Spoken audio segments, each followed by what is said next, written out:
Hello students, आज हम पढ़ेंगे बैथम का उपयोगितावादी का सिद्धांत। बैथम जो थे उपयोगितावाद के आधुनिक युग के प्रमुख प्रतिपादक थे। उनका जन्म 1748 में हुआ था तथा उनकी मृत्यु 1832 में हुई थी, आज़ादी के पहले। इस विचारधारा का मुख्य उद्देश्य है कि जिस काम से अथवा जिस वस्तु से व्यक्ति को सुख मिलता है वह उपयोग वाली है। अर्थात मनुष्य जो है वो इस जीवन में केवल सुख ही चाहता है, दुख से दूर भागता है और सुख की प्राप्ति के लिए कार्य करता है। तो बैथम का कहना था कि जो सुख होता है वही उपयोग वाली वस्तु होती है तथा जिस काम से व्यक्ति को दुख मिलता है वह बिना उपयोग वाली वस्तु है। बैथम का मानना था वह काम जिसको करने से मनुष्य को सुख की अनुभूति होती है वह उपयोग वाली वस्तु है तथा जिस कार्य को करने से मनुष्य को दुख की अनुभूति होती है वह उपयोग वाली वस्तु नहीं है। प्रायः हर व्यक्ति अपने पूरे जीवन में इसी सुख दुख से प्रभावित तथा प्रेरित रहता है। मुख्य रूप से यदि हम देखें तो प्रत्येक व्यक्ति अपने जीवन में आने वाले सुख और दुख से प्रभावित रहता है। यदि उसके जीवन में सुख आता है तो वह अंदर से बहुत खुश होता है, उसे आत्मिक सुख की प्राप्ति होती है और वो फूला नहीं समाता।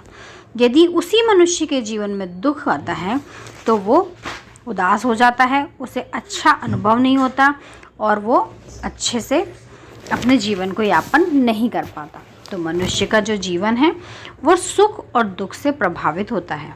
हर व्यक्ति सुख प्राप्ति तथा दुख से बचने का प्रयत्न करता है।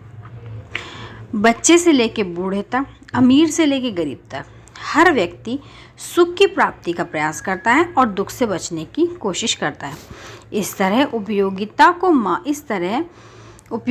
मानव जीवन का आधार मानकर जिस राजनीतिक दर्शन की सृष्टि की गई है, इस तरह उपयोगिता को आधार मानकर, मतलब जो हमारा यूज़फुल थिंग है उसको आधार मानकर जिस राजनीतिक दर्शन की सृष्टि की गई है उसे उपयोगितावादी विचारधारा कहते हैं। यानी कि जो राजनीति है या जो राजनीतिक है उसका परम धर्म है उसकी प्रजा को सुख प्रदान करना।